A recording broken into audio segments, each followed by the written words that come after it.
Captain's Log Supplemental.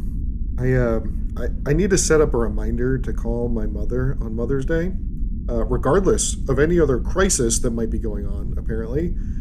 For the second year in a row, I had to delay due to my actual job duties. And for the second year in a row, I got a reprimand from my mother. The problem with this year is that it was delivered aboard my ship.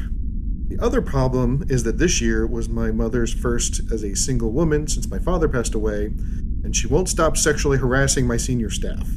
I'm ready to petition Starfleet at this point to let me breach the ban on cloaking tech.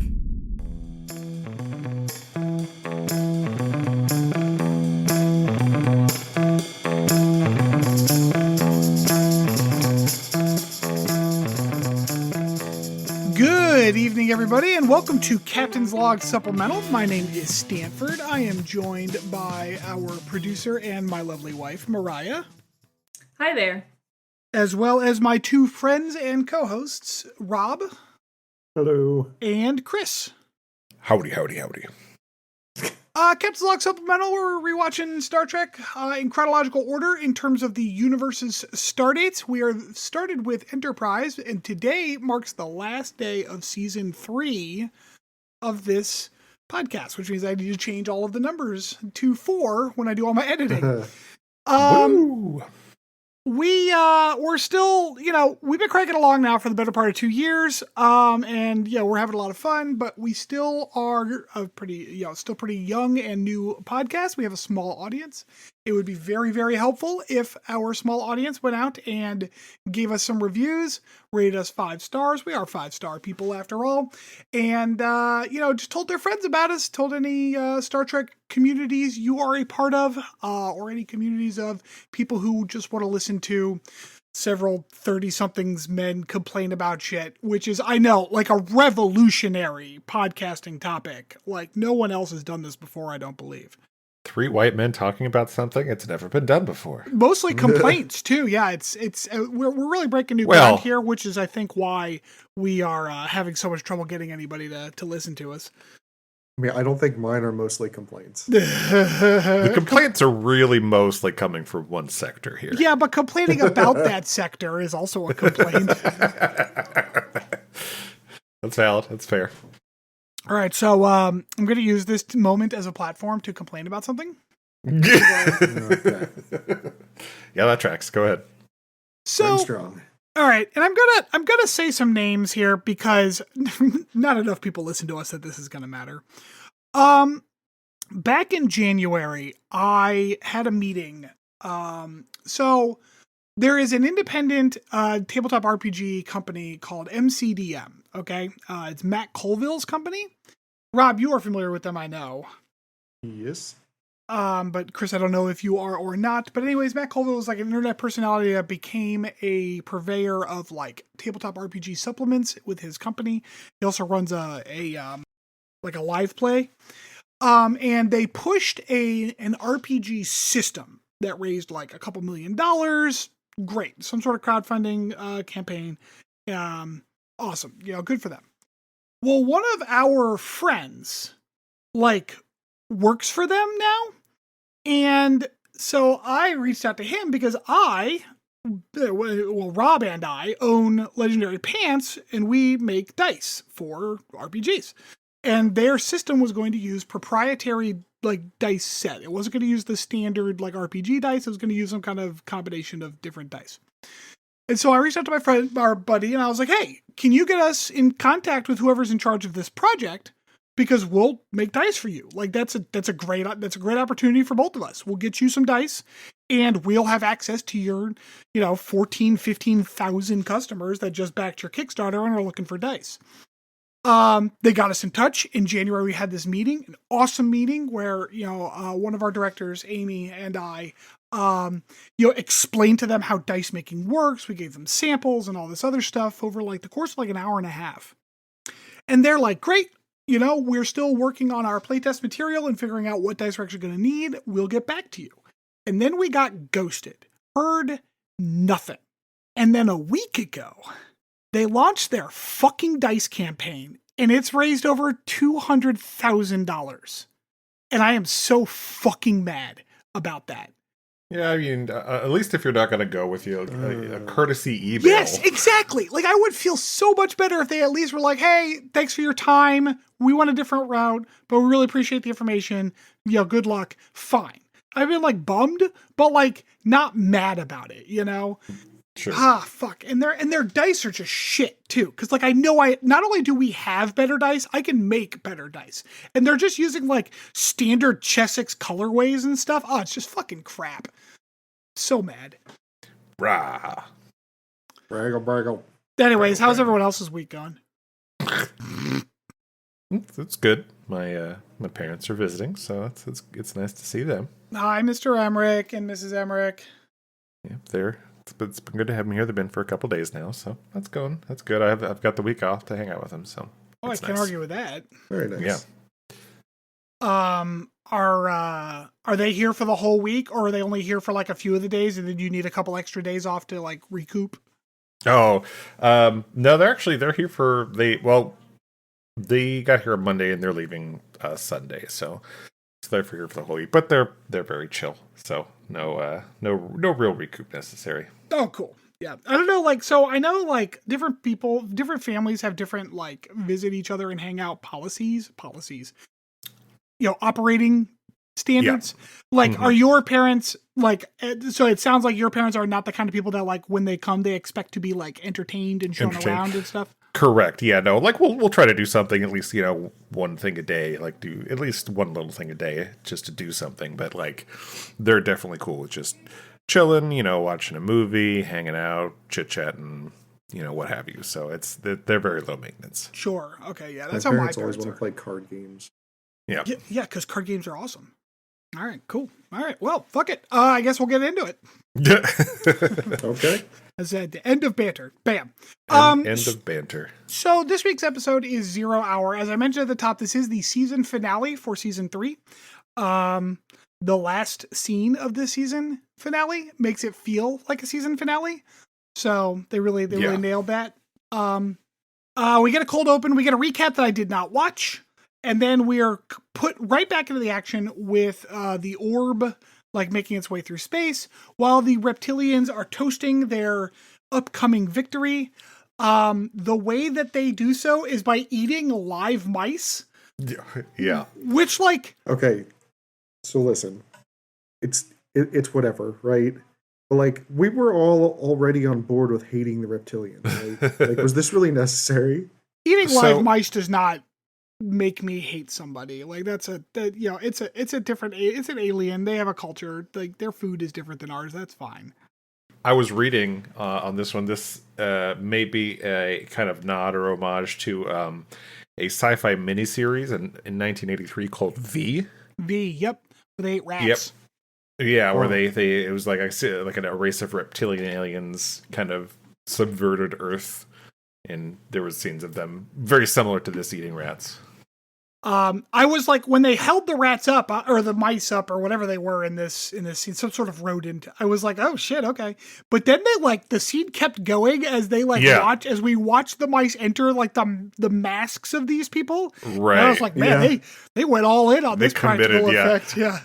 Yeah, I was impressed. I'm like, oh, okay. I thought we were gonna cut out as it like because it was a very like the scene's about to cut out camera work where it like they raise the mice above their mouth and then it kind of pans up, but then it just cuts straight to them eating the mice. Straight to like we're gonna show you a close up of this motherfucker eating a live mouse. Yeah.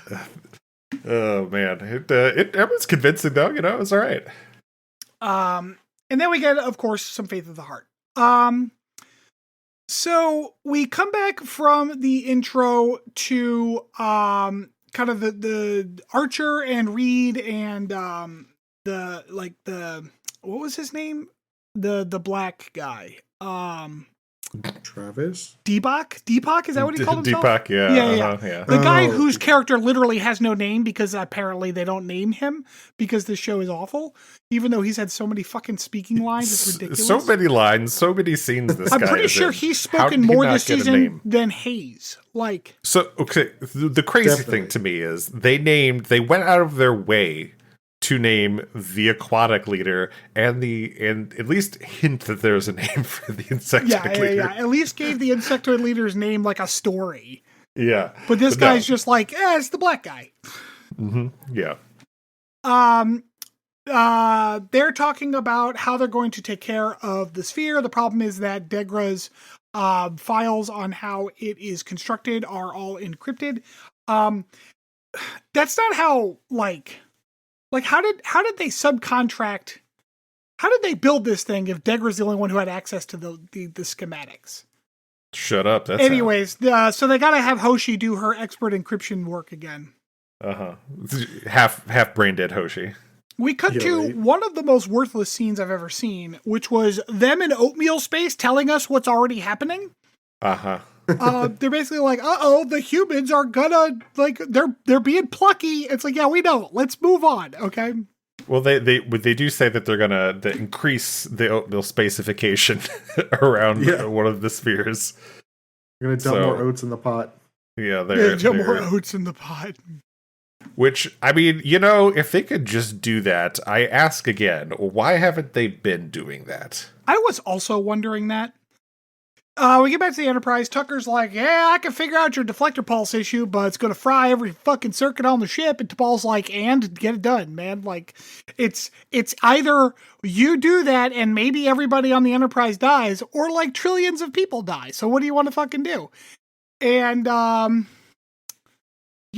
Tucker's like, bah. And then we get a kind of sudden, jarring cut over to like sickbay. And Phlox is giving a report about how oatmeal space is working around a sphere, which I guess the writers needed to put this information in, but I don't understand why Phlox is giving that portion of the report, because he's not a fucking physicist. I guess it's that because, might be like, one of his degrees. Because he, like, had, examined the one oatmeal space guy that they found that one time, I guess. I don't know. So anyways, he says, it's going to suck over there, but I made this inoculation that'll inoculate you from the anomalies for a few minutes. Yeah, your skin's like, still going to melt, though. So. He's like, he explicitly says to T'Pol, now that's going to come up later, that, by the way, your skin's going to get all fucked up when this happens, but at least your mind will stay intact. So, okay. And she's like, well, good. Make it as good as you can get, because, we got shit to do. We're back on Degra's ship. In a last-minute pull of a bingo square, Hoshi's got some imposter syndrome to overcome again, real quick. Yep.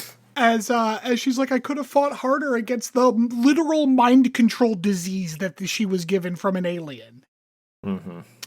This whole scene came off as really gross to me.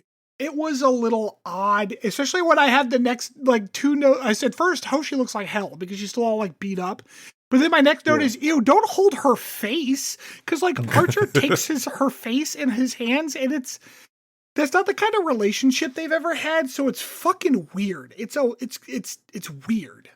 Yeah. Yeah, it just felt icky. Like, I get, like, they're trying to portray Archer as just becoming more desperate, and he might not normally do this, but because the stakes are so high, he's got to try to get Hoshi to do stuff. But it's just felt weird. Right.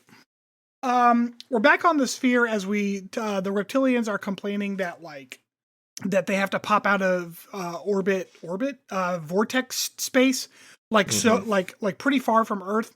And the reason is because, as we recall from earlier episodes, the sphere's firing system requires 5 access codes to work. Okay. All right. Now stay with me here. Stay with me. It requires 5 access codes to work, theoretically, in an effort to ensure that at least 3 of those codes are like on board with the plan in order to destroy an entire planet. But apparently those codes also determine how long it takes to fire the weapon. So therefore, because they don't have all 5, it's going to take longer to shoot the weapon. It was so very much we have to come up with a reason for them to not instantly drop out of the vortex and blow up Earth. Just say it takes that long. Like, what the fuck? Well, like, why did we have to come up with this convoluted thing? So stupid. I want to bring up one other very weird thing here. Right? Dolan says that they're dropping on, or Dolan was told that they're dropping about 2 million kilometers out of the vortex. That's like about 5 times the average distance between the Earth and the Moon. It's really not that far. No, it's on impossibly the scale far. of a solar Impossibly system. far. Right. Like, oh my god, what a delay. Yeah. What's the effective range of this planet destroying device anyway? About 5 minutes. Whatever the dramatic tension requires for the moment. Sure. Makes sense. Okay. So we get back to Enterprise where Travis and Tucker have figured out a way to deal with the fact that they don't want to blow up the Enterprise when they fire off the deflector ray, because what they're trying to do, which I forgot to mention, was that they're going to use a deflector ray pulse.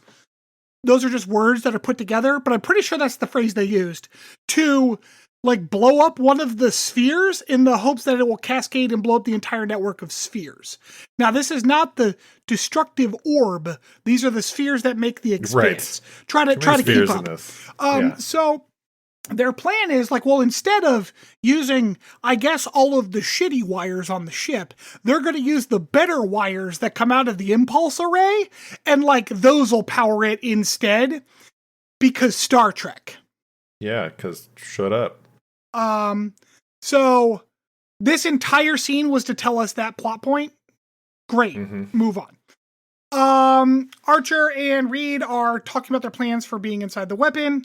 And Archer makes it sound like he wants Reed to make sure that him, the Makos, and the Hoshi get out. And Reed's like, what about you, Captain? And Archer's like, I have no plans of dying on that weapon, Malcolm. And he says it in this way that's like, yeah, okay, so you're trying to sacrifice yourself. We get it. Okay, cool. And then Daniels picks Archer up again because like, I gotta say, I do enjoy how they do these time shifts where he just like steps through a door and is in the future. I do like how they do that. You know what I realized because of this? Like, Daniels is basically Archer's Q.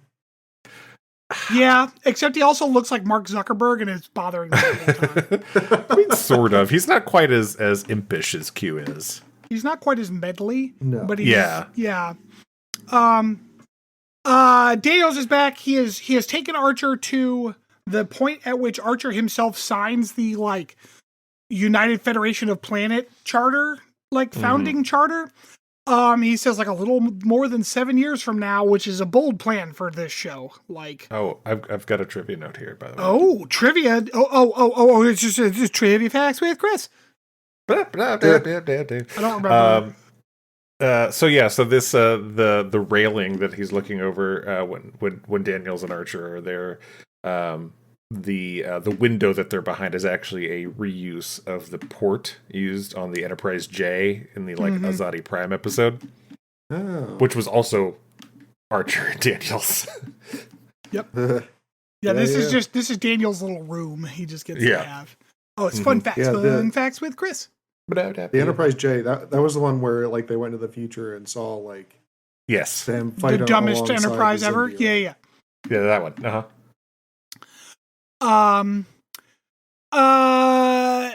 Like so Archer's like, I'm not planning on killing myself and or sacrificing myself. I just want to make sure the job gets done and this is important. And Daniels is like, it's too great of a risk, which doesn't he know he's from the future? Like, did it happen or not? Like, whatever. But then in the course of this conversation, Daniels says, you need to send someone else because Reed and Sato are not crucial for the future of mankind, which damn. Like, ouch. Daniel's like, send one of those fucking nobodies. This is like when Reed found out that he was doomed to be single forever. Yeah. It'd be funny if Archer just told him what he said to be mean. Yeah. By the way, Daniel says you're not important, so get the fuck out of here. Time to die, bitch. Archer tells Malcolm, Daniels to fuck off and stop meddling, which, fair. And he gets zapped back. We get a cut to Phlox in the sick bay doing his like last will and testament. Denobulans enjoy doing last wills because of fucking course they do. Like Denobulans have to be into whatever they're doing. Denobulant culture feels very whimsical sometimes. Denobulant culture feels very whatever the fucking writers need this week. T'Pol's talking to him, and they're kind of consolidating their plans. He got the serum up to like a 15-minute, kind of thing, and they're just about to pull out at the coordinates. We cut outside the Enterprise, which is still all fucked up. Like, it's got scratches and tears and shit up and down the saucer section. We're back on the bridge now, and Phlox is there, because he's like trying to explain, like, now remember everybody, you only have 15 minutes or else you're all gonna die. And there's an extra behind him that the camera like cuts to, and she's like, bitch said what? What the fuck did he just say? This is the first I've heard of this. Yeah. So good job to that random extra that reacted the fuck out of that particular line. And they're all like, all right, here we go. We go back to Hoshi, who is, she has decided that she just hates the concept of reptiles now. She doesn't want to go anywhere there's reptiles when they get back to Earth. Right. Archer promises her a nice cold vacation when they get back to Earth. Yeah. She's going through all these data pads and shit. They arrive, or no, I'm sorry. They've got like they're close enough now that they can scan, and they realize that the insectoid ship is no longer with them. So they're like, what happened to that? What happened to the insectoids? And it's like, oh, that's right. We know that, and they don't. That's interesting. Because I'd forgotten about it, genuinely. I was like, I don't fucking care. Back to the Enterprise. We've put a filter on the camera on the bridge to make everyone look green as shit. It's off-putting. It's very gross. Yeah, it's weird. And they start doing their thing. Oatmeal Space is thrumming around them, but they're just firing they're firing their laser, and that's pretty much what they're doing. Meanwhile, the reptilians and the orb pop out of the vortex, and they're like, Earth doesn't have any defenses, just a little station. And I don't know why Earth doesn't have any defenses. Like, where there are was the defenses? definitely ships before. What happened to the ships? Yeah, they're gone. Yeah. They're not here today. Because, like, weren't they, like, greeted by... Yes, when Duras attacked them. NX-02 when they came back to Earth for refits? Mm-hmm. Yeah. Yeah, there were, like, 3 or 4 ships that were like, yeah, we're here, fuck them up. But no, we ain't got shit right now. Back to the Enterprise's bridge, because we're doing some fast cuts now, because the action's fucking intense at this point. It was disorienting. Yes. Tucker's hands getting all cracked, and he's like, what the fuck? But they're still pushing their beam, pushing Oatmeal Space. All right, out of there. Flux says don't scratch it. Just don't scratch it. Oh, yeah, don't scratch it. That's right. It was expected. No, that didn't happen yet. No. We cut back to Tucker, see his hand is all cracked, then we're out of there again. Back to Earth. Yosemite 3 is the name of the station because America. Like there's no other countries in this fucking universe. Archer's like, oh shit, they're gonna blow up Yosemite 3. Okay, we're done with that. Cut back out of that. Back to the Enterprise. Hey, my skin's getting all fucked up. Phlox is like, try not to scratch it, which makes me realize that he did not tell anyone about their skin getting fucked up because Tucker's like, hey, Doc, what the fuck with this shit? And Phlox is like, oh, yeah, sorry about that. Just don't scratch it. It's just totally uninformed. And it's like, I want to like be clear, like, this is not a slight rash. Like, large form, like, desert ground cracks are forming in their skin. No, just get some Aquaphor. It'll fix it right up. Yeah. Hey, man, that shit fixes everything. Let me tell you what. It really does. Meanwhile, we camera cut to engineering where we're showing a lot of extras doing extras things. So we know that most of them are going to die in a second. Clearly. And sure enough, some Oatmealians show up to start fucking their day. Oatmealians. Dude, not only do they show up, they're fucking wizards. Oh, yeah. They're just, because they got like transdimensionalness. So they can, like, phase through shit and weapons don't affect them and whatnot. We're down to 10 minutes on the Enterprise, by the way, before everybody dies. Yeah, and the Oatmealians are just pulling wires. They're just, like, finding shit to fuck up. And they're just fucking Kamehamehaing some poor engineer guy. Yeah, they did. Yeah. Blasting magic out of their hands. Yeah, on the bridge, they're like, I'm pretty sure some shit's going wrong. They're basically like, oh shit, we're losing power. And like they're pulling wires and it's extending the time that they're going to need to blow up this sphere by like a couple of minutes. So to be honest, the Omelians aren't actually doing all that much other than like maybe these people will die while they're doing this. Anyways, back to Earth. The Degger ship is not strong enough, so who shows up? Fucking Shran shows up to save the goddamn day. And the day. Weirdly, I was genuinely excited about that. I'm like, yeah, there he is. This is fucking great. Yeah, it's the Andorian Mining Consortium to the rescue. So Shran starts showing up. He says something quippy to Archer, and then they start helping them out with the reptilians because they got to get Degra's ship close enough that they can transport them onto the orb. Back to the Enterprise. Oh no, sir, our weapons go right through them. And then Flock says, I had plenty of time to study their physiology when that dead guy, which apparently tells them the like dimensional phase frequency. I don't know how medicine works, but I was unaware that that was part of the process. Yeah, it's called Shut Up. So Phlox is like, try this frequency, and then we cut back to Shran's ship just fucking up this reptilian ship while Degra's ship gets through. And the reptilians are like, oh fuck, the Shran ship is clearly just pulling us away. We got to get back. Cut back to the Enterprise. The Omelians like weird like witch finger step through bulkheads and shit. Like are like going through and just they're basically finding these like parts of the ship and then they're just waving their hands inside those parts to fuck with them in order to mess the power up. I guess it works. I don't know. These people, this whole the Omelian invasion here was silly. On the orb, Archer and Hoshi they've got to invert these fluorescent tubes in a specific order.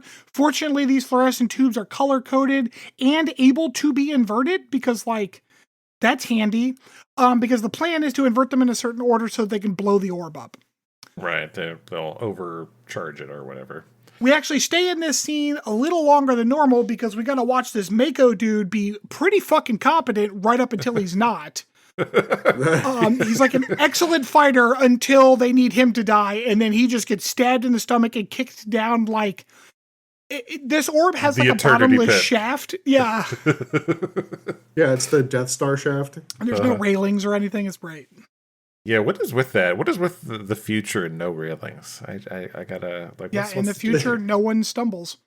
Yeah. They have no railings, or if they do have railings, they're very short. The elevators all move too slow, and the only thing that moves fast is the table in the X-ray MRI machine.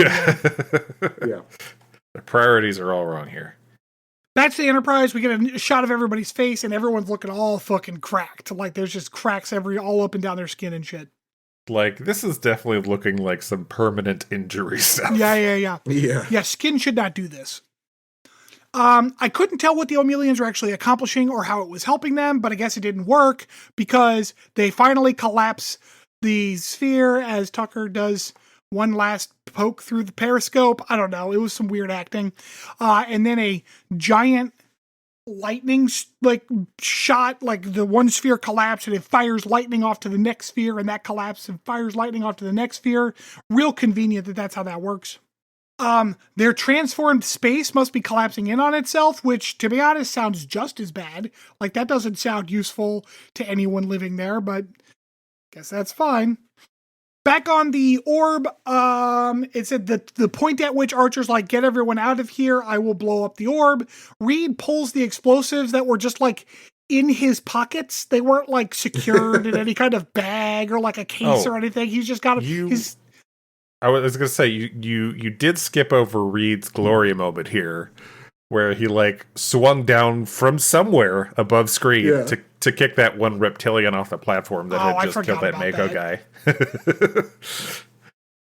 So Reed fishes in his pockets like he's looking for change for these explosive devices.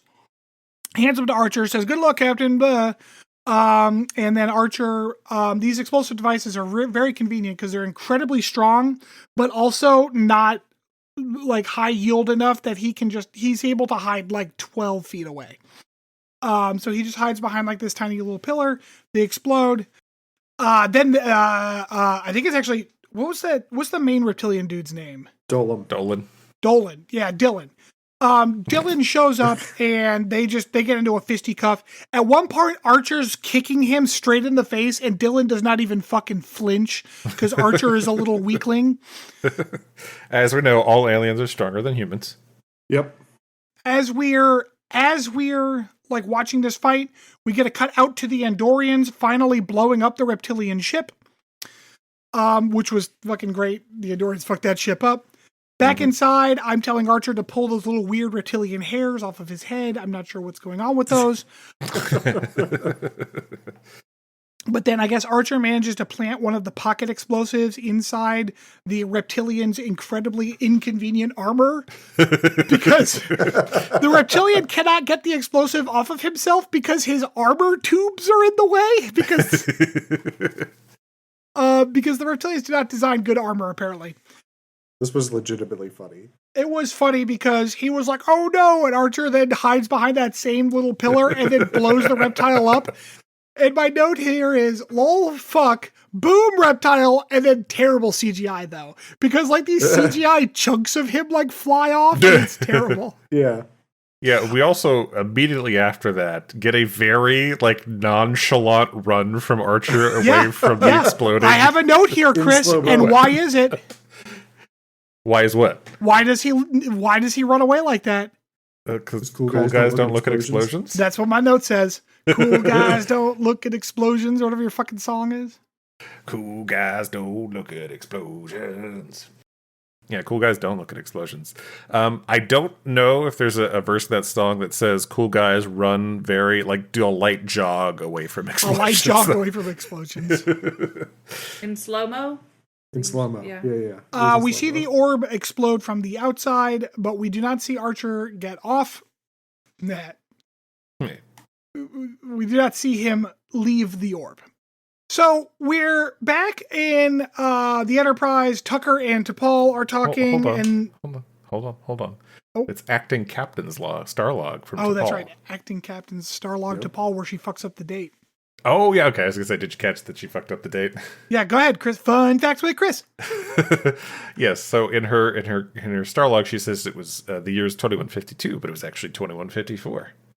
Well, actually. Apparently, they're like, well, we haven't told, we got to get back to Earth so we can tell them what happened, because apparently they don't talk to Earth anymore. I don't know when that started, but like they just don't talk to Earth anymore. Tucker says that T'Pol's apparently taking a little longer to heal from the cracked skin. Tucker says that she looks nice like this, like an oil painting, which is, I don't know. I guess it's just kind of a weird compliment. Uh-huh. It's not like inappropriate or even like creepy. It's just odd. Weird. It's just an odd thing to say. Yep.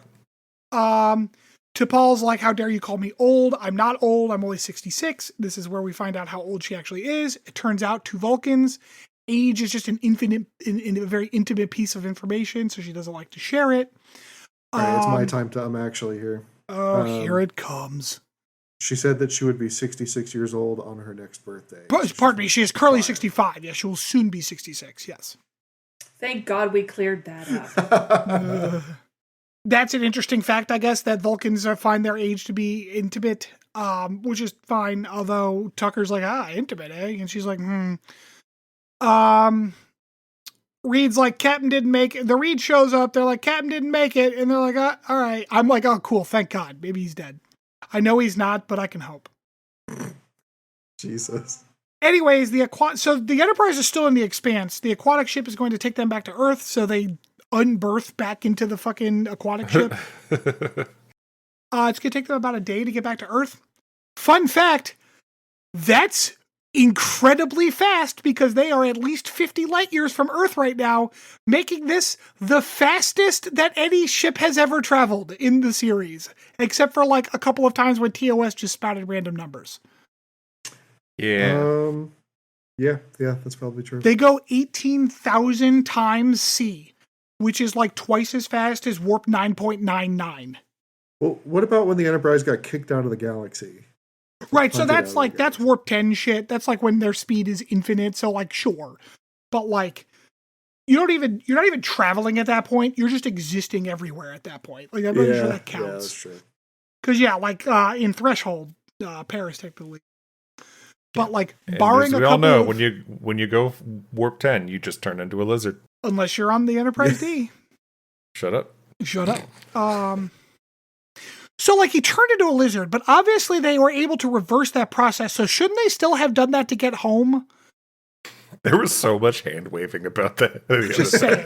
Just saying. Okay, so let's see. Captain didn't make it, yada yada yada.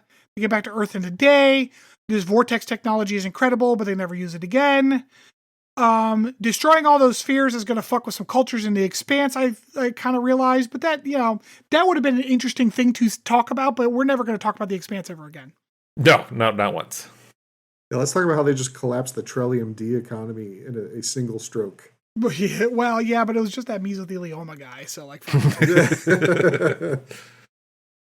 Phlox is feeding his animals because they're all perturbed because the Enterprise is running inside a different ship.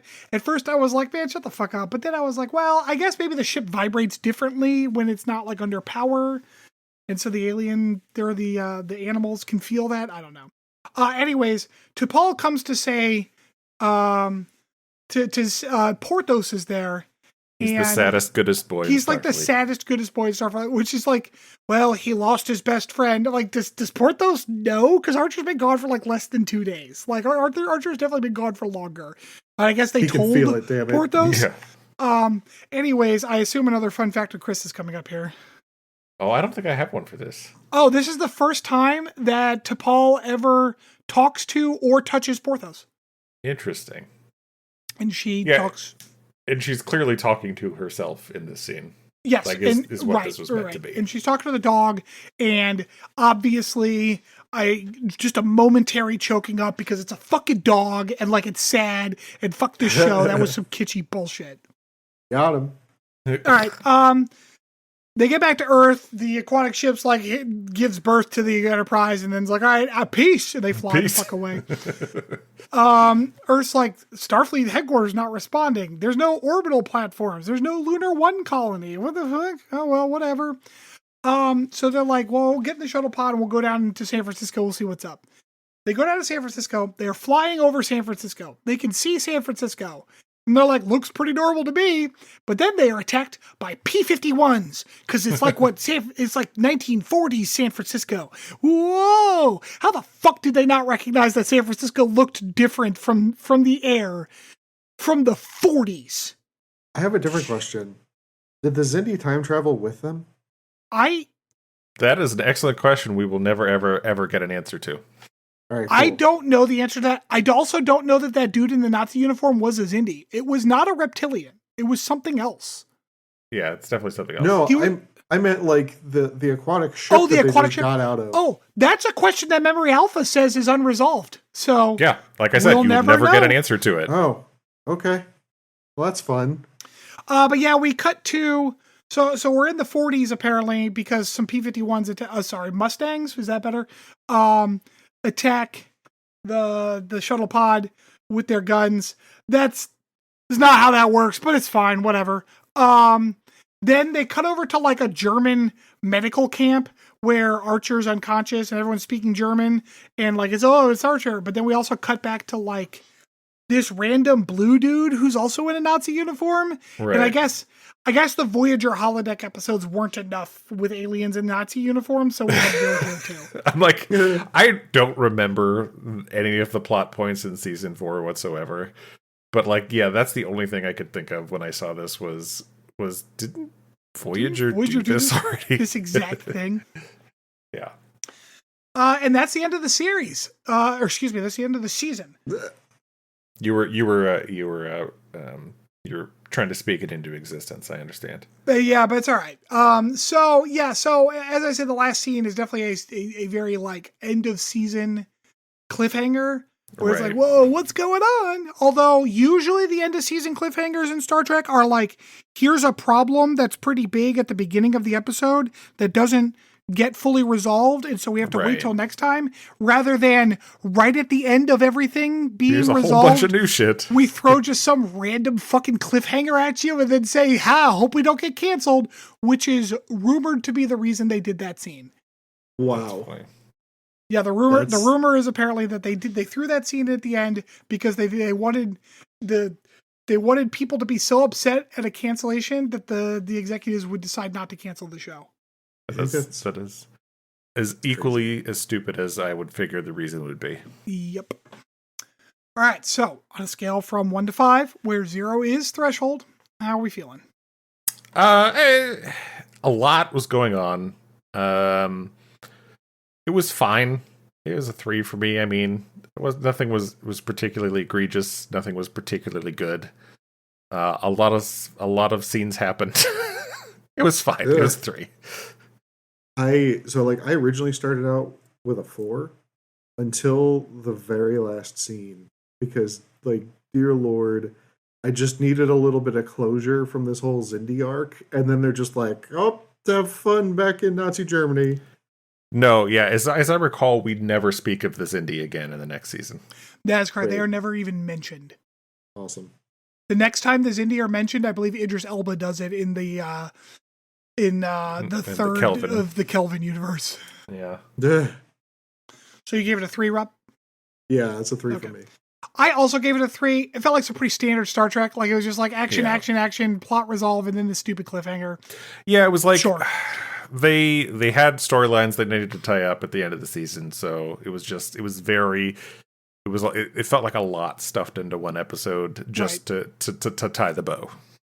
IMDb gave this a 5. Why? By the way, I will note, fun facts with Chris. This did also win an Emmy for, what was it? I'm sorry. It was an Emmy Award nominated Yes. for Michael Westmore's outstanding prosthetic makeup for a series, miniseries, movie, or a special. Yep. Was it Apparently because they the Enterprise really looked liked scaly. the fucking The Zindi. Zindi faces. Yeah. It was an episode. I'm glad it's over. All right, when we get back, we will be a deep dive with me. Welcome back. So, as is our tradition for the last episode of the season,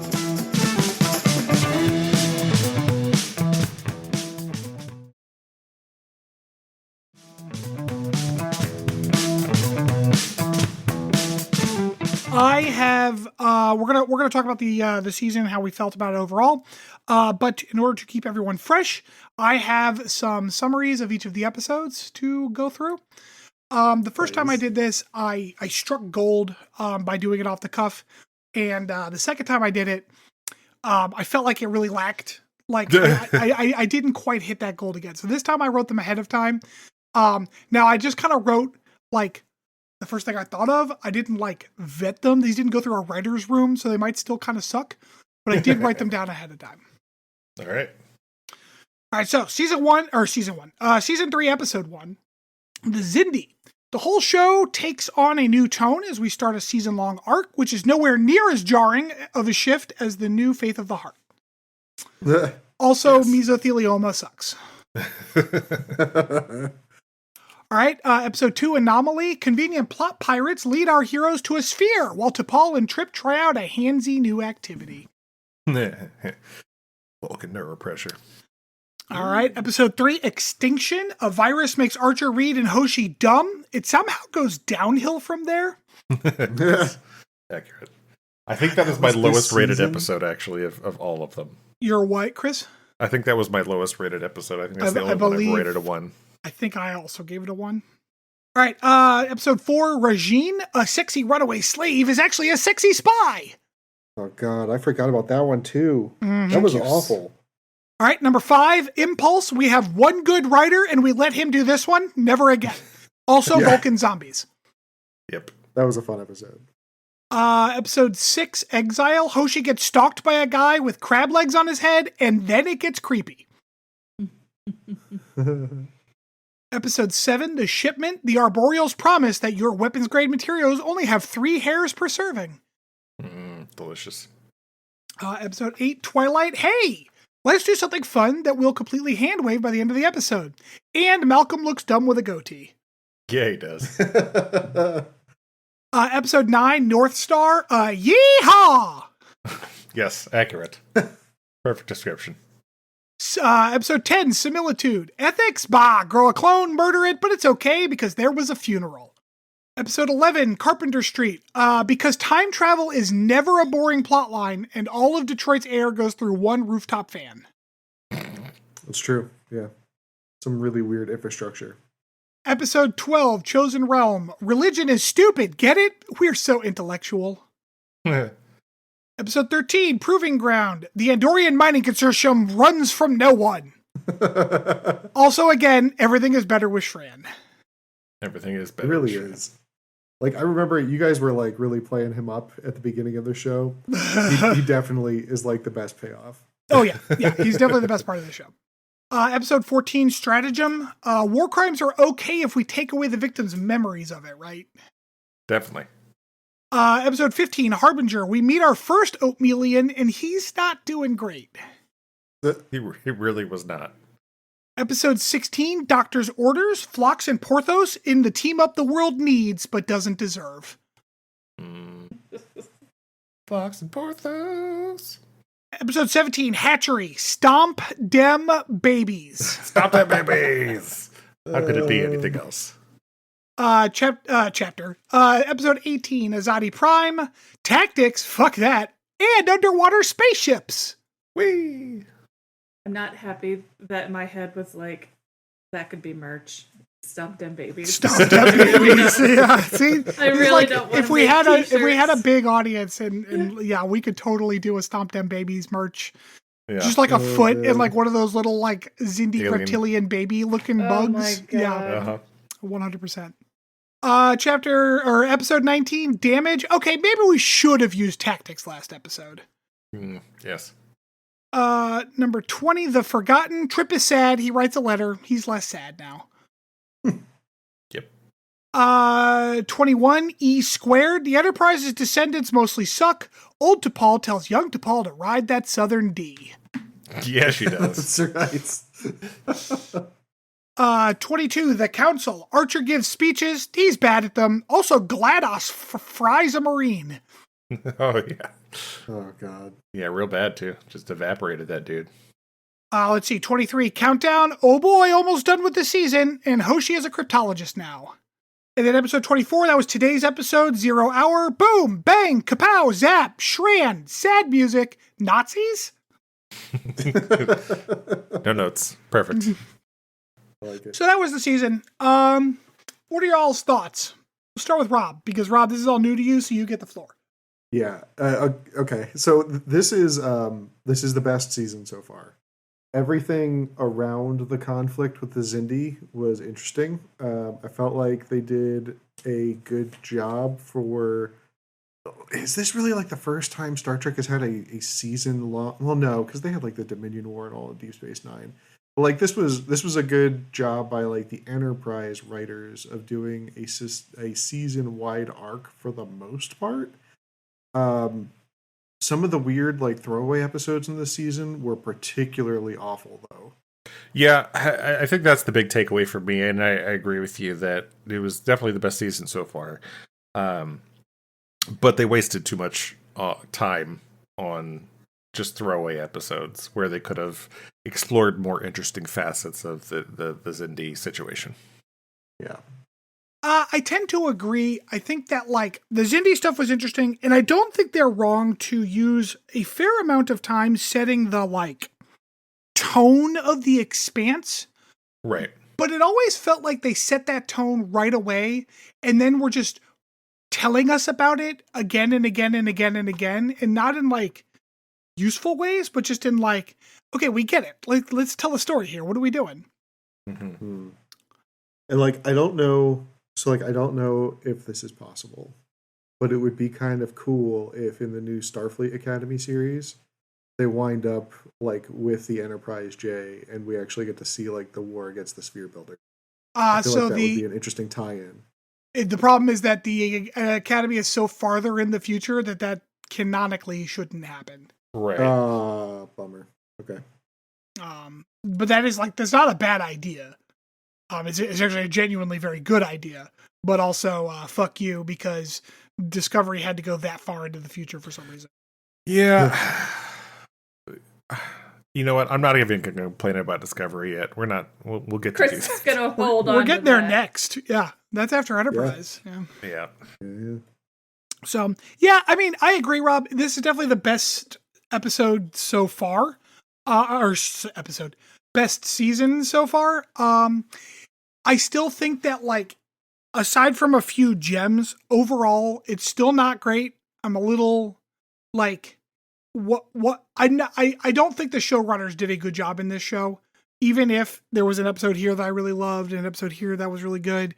Like, overall, this show just lacks the personality I'm looking for. You know? So I think the best way I can put it is, if it wasn't for this podcast, I would find no reason to go back and watch the show again. Yes. Yeah. Yes, 100%.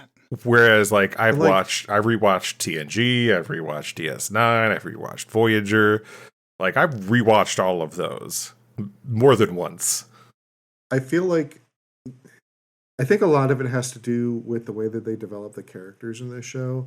Like, This season, I feel like a couple of them finally got to the point where I was genuinely interested in them. Like, Trip, T'Pol, Phlox, Hoshi, like even Hayes towards the end there. But, like, man, I just don't like Malcolm Reed, man. He's awful. And Travis, I feel like a good character is in there somewhere, but they just don't know what to do with him. I have a question for Rob. Oh. Okay. Since you've watched Star Trek, you have not watched this one. This was your first time, right? Yeah, this is my first time watching Enterprise. Do you feel like it was worth the effort? Like, you feel like you have expanded your Star Trek knowledge in a meaningful way? Yeah, that's a good question. Like, this is new content. Or do you feel like I did not need to watch this? If you had asked me at the end of last season, I probably would have said no. With the exception of Carbon Creek, 5 out of 5, no notes. Oh, Jesus Christ. But this He's is the here first for that season. that shadow nipple. Yeah. This is the first season where, like, it feels like Star Trek to me. I've genuinely looked forward to watching next week's episodes this season. After like those first couple, like, awful filler episodes, like stinkers, Regime. But yeah, like, ever since then, they've been at least good for me. Definitely the best the show's had to offer so far. Interesting. Well, all right then. Does anyone have anything else they would like to add?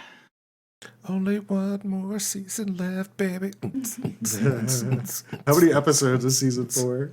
I believe it is 23. Hold on. Oh, okay. So 22. So it is technically shorter.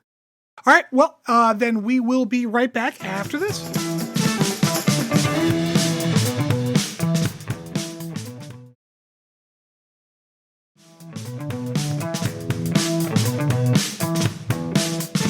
Welcome back, everybody. All right, so as is tradition, for our final episode of the season, we're going to be doing a little bit of season trivia. Oh boy. Oh yeah, I think I might have skipped one episode, just because I didn't have any notes from it, and because that's the one that my brother took my place for. No, it's not. It's not? Regeneration was... Oh, that was last season. Yeah. I lost my notes to one of them, apparently. Anyway, here we go. Oh, all right. So format-wise, just I'm going to read you the question, and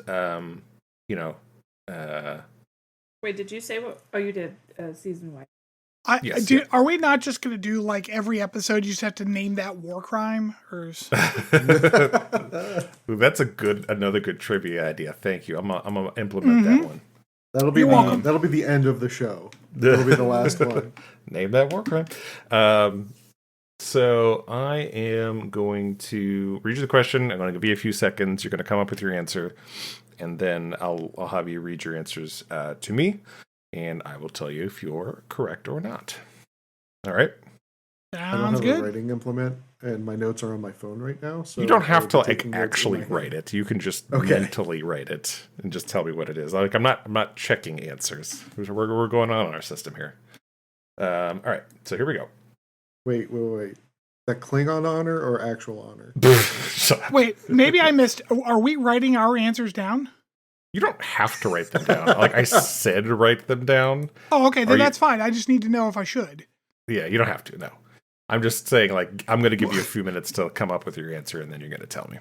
Oh, So, Chris, when you I say write see. it down, Okay. Yeah. All right. Hey, Chris. What? Oh, God Did I damn write it. this down? Yes, just write it down. What is the name of the element that is used to insulate ships from the effects of the expanse? All right, what's your answer? Stanford? Trillium D.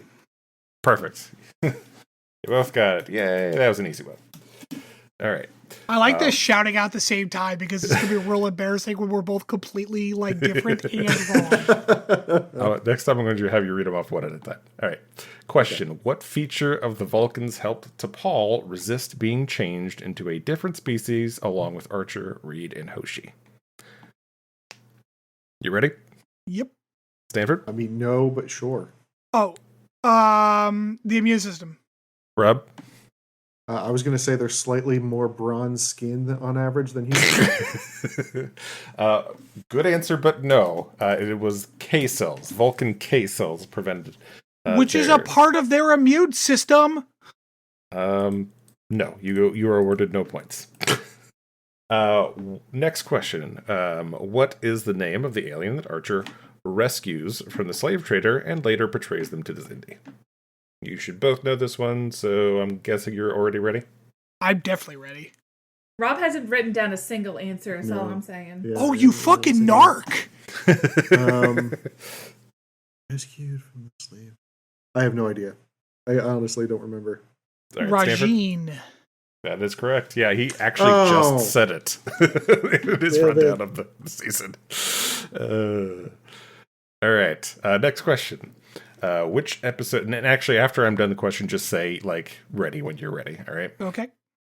Which episode in season 3 was the first to air in HD? Wow, fuck you, Chris. This was a fun facts with Chris note, by the way. Just putting that out there. Who said ready? I did. I'm ready. All right. Rob, what was your answer?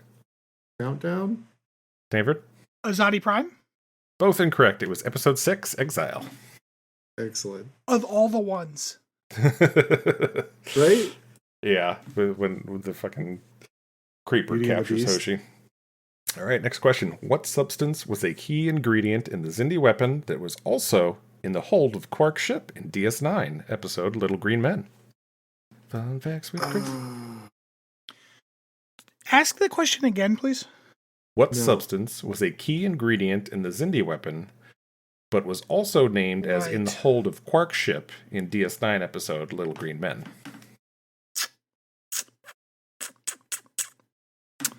Yeah, I don't remember. I also don't remember. It's like Hycelium or some shit like that. Not even close. Chemosite. Yeah, that's what I said. Femicides. All right, next question. In episode Twilight, what was the amount of time that passed after Archer first woke up? Between when he was out and when he woke up and the time difference. God. Not ready. Wait. Oh, With a wait. I don't random understand guess. the question. Okay, so at the beginning of the episode, he gets knocked out by that anomaly, right? Okay. He then later wakes up. What was the time difference supposedly between those two events? He woke up a bunch of different times. The first time. Like in the cold open? No. After the cold open. Because in the cold open, he wakes up and that orderly was like, "Sir, the captain wants you to stay off the bridge." And he's like, "Captain, what are you talking about?" That's the first time he wakes up in the show. Yes. Okay. That's in the cold open. I don't remember it being in the cold open, but okay. Yeah, it was the cold open. Fuck. I don't. Oh, man. Like a month? I was going to say 27 years. My notes had 12 years. Okay. 12 years. Wait, what? 12 years? That 12 years was when he woke up with T'Pol taking care of him. Now that you say that, that might be correct. I think this question doesn't count. I think we both get a point. Or both get no points.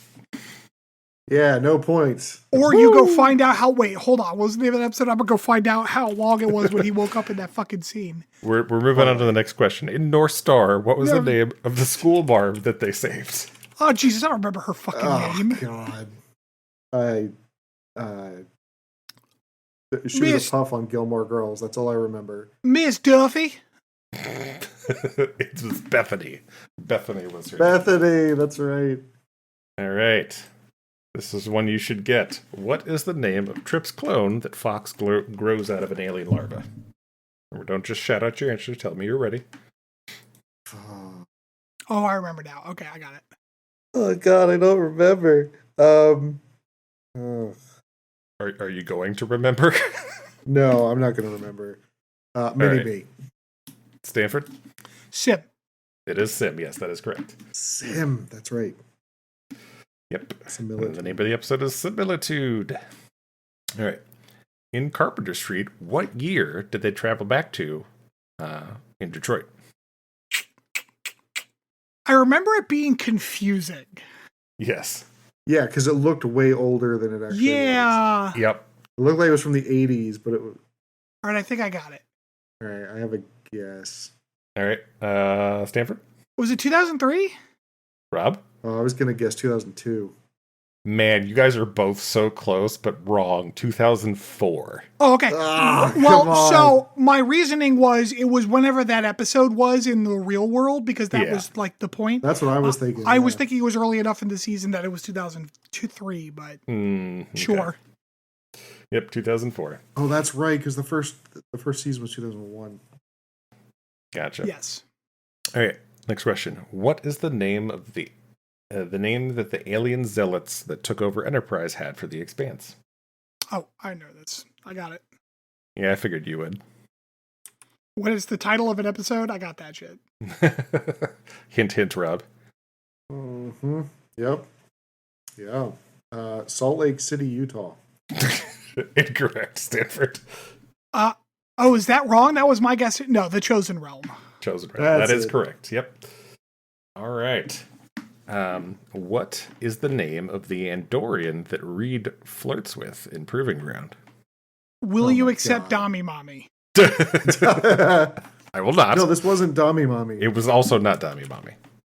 This is like... You don't know what they got into. I know her title. I have a really good guess. All right, Rob, go ahead. Okay. She ran. No, incorrect. It was Lieutenant What's-Her-Face. I do not remember. Lieutenant is correct, but it is Lieutenant Talus. Half a point for Lieutenant. I'll give you that. Oh, come on. I don't need half a point. I think I'm already winning. All right. All right. Fair enough. All right. In Stratagem, how long did Archer tell Degra they had shared a prison cell? Boy.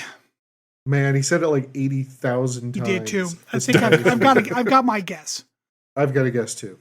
All right, Stanford, go ahead. 9 years? Rob? 3 years. 3 years is correct. Oh, nicely done, Rob. All right. What Mako did Trip have a brief romance with? I remember her first name, I think. I don't remember her last name. Do I remember? I remember her first name as well. Can we just go by first name? I only have one name here, so we'll see. Okay. Is it a first name? I don't know. It could be either, honestly. Amanda? Amanda? I had Cole. Was it Amanda Cole? It was Amanda Cole, yes. Oh, yeah. The only reason I know is because that's who Phlox ended up hooking up with in E Squared. Yeah. Okay. Yeah. We, as a group, we got the whole name together. Look at that. Good job, guys. In Doctor's Orders, what does Phlox feed Porthos in the galley? Now, there's an opportunity for a bonus point here. You can tell me what it was in episode and also what it was out of episode. Oh, I think I might get both points then. Rob, are you ready? I don't remember the full name of the species, but it's some sort of leech. Okay. Do you remember? That's the in episode 1. Macadamia nuts? I don't remember. Stanford? It was a leech that I remembered, but also it's a mushroom. It is a mushroom. I'll give you an extra bonus point if you can tell me what type of mushroom. I want to say it was a shiitake, but I could be wrong. That might be It too was expensive. not. It was a woodier mushroom. Oh, the woodier one. That's right. But you do get the regular bonus point. Like how I could have gone for super special credit. Super extra bonus. All right. How long is the average insectoid lifespan? This was in the baby stomping episode. Boy, I have a guess. Okay. Stanford? I also have a guess. All right, Rob, go ahead with your guess first. 11 years. I said 28. Oh, goddamn, Rob, you were so close. It's 12 years. Oh, I'll give him that. It's a number. Like give him the fucking 11 out of 12. All right, I'll give him the 11. Yeah, it's Price is Right rules. Let's do this. All right. What is the name of the system that the future battle with the sphere builders take place that Daniel shows Archer? What was the name of the system? Yes, because they called it the Battle of, and the name of the system. All right, I got a guess. I do not even have a guess. I feel like your guess is going to be silly, Rob, but go ahead. Wolf 359. Incorrect. It is, you said Stanford, you didn't have a guess? No, I don't. Okay. It is Procyon 5. Had a 5 in your Procyon guess. 5. I did. I feel like that 5 should count for something. Should. honestly. That's the Price is Right rules. I mean, like, listen, if Lieutenant's going to be worth like half a point or whatever. Well, I didn't give him the half a point. He declined the half point. All right. Next question. What character is the first to mention stardates in Enterprise? Huh. Have a guess. Stanford. Hold on. Was this a fun facts with Chris? This was a fun fact with Chris, actually. Okay, I got it. All right, Rob, what was your answer? Is it Degra? Stanford? Okay. So I was saying it was T'Pol, but she was reading Degra's journal. The correct answer is Degra. Okay. He's the one, that character is the one that actually speaks it out loud. Correct. Yes, he is the first one to mention stardates because it's the part of the coordinates that they're given. Mm-hmm. All right. In the Forgotten, how many crewmen had been lost in the previous battle? I got it. Man, I feel like this number jumped a couple of times. Okay, do you have a guess? All I can think is that weren't there like 3 people that got flushed out the side of the Enterprise? Yeah, they found them. Yeah, they were accounted for. Oh, all right, 13. I don't know. All right, Stanford. The 17, if I recall. You're close enough. I'm going to give it to you. It's 18. 18. Okay. I remember us going the 18 because it was so stupid. All right. Next one. What store's gadgets were often used in Star Trek as props? This is another fun facts with Chris. I think I know this one. Oh, I think know this one. too. Oh, Mariah's got a guess. Mariah, what's your guess? Radio Shack. Okay. That is my guess as well. That Rob, was my guess as well. you were all correct. It was Radio Shack. Nice. 1 point for me. What is the Spock quote and supposed Vulcan saying that T'Pol speaks in the Council? Got it. Oh, I know. Do you have a question? You have a guess? Rob? Yeah. Okay. Yeah, go ahead, Rob. The needs of the many outweigh the Okay. needs of the few. Was that your answer as well, Stanford? No, infinite diversity and infinite combinations. Oh, nope. It was the needs of the many. That is the correct answer. Wait, in what episode? In the Council. Is that not the same episode where she said infinite diversity and infinite combination? I don't think so. Because she definitely said that. Oh, you know what? Old T'Pol may have said that. All right. What episode won an Emmy for outstanding special visual effects for a series in 2004, beating out another Enterprise episode? Oh, man.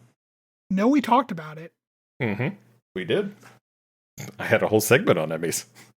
Yep, you sure did. I'm just gonna go with my standby guess. I have a guess. All right, Stanford, go ahead. Azadi Prime. Rob, Oh, that's what I was going to guess too. you would both be wrong. It was Countdown. God damn it. That was definitely on my list of guesses. All right, last question. What year was DePaul born? Are you furiously mathing in your heads? Mm-hmm. I got it. Rob? He's still thinking. Hang on. Okay, I think I got a guess. All right, Stanford. 2289. Rob? I thought it. Did I do that Rob, math that was- right? Hold on, I Rob, might have what's done that your math guess? wrong. No, 2279. 2189? 2279. Rob, what was your guess? I said 2189. It was 2088. You both mathed wrong. Oh, is it Damn 21? Wait, 88. That's. Oh, it was 54. Oh yeah, so I said 89. 89. It was 2154. It was 2150. Damn it.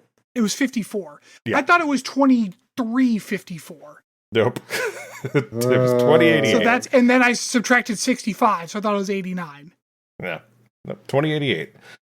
According to both the trivia notes from this episode as well as the Memory Alpha. Feels weird that it's happening like in our current century. Yeah, like DePaul's going to be born 60 years from now. That's weird. Yeah. All right, so let me work up some totals here. Oh, no, Stanford won. I don't think you need to do this math. I'm not I don't sure. I kind of fucking shit the bed at the end there. Can we draw these? All right, by a score of 10-8, Stanford still won. Yay! All right, that was a lot closer than I was expecting it to be. Yeah, you Didn't did need good. that. Didn't need that bonus point after all. All right. Well, as Stanford mentioned at the top of the show, please rate, review, subscribe, tell all your friends. It is tremendously helpful, especially when we have such a small audience. Every additional kind of recommendation of us to your friends is very beneficial. So please do, and we will catch you next time. Bye, everybody. Bye-bye.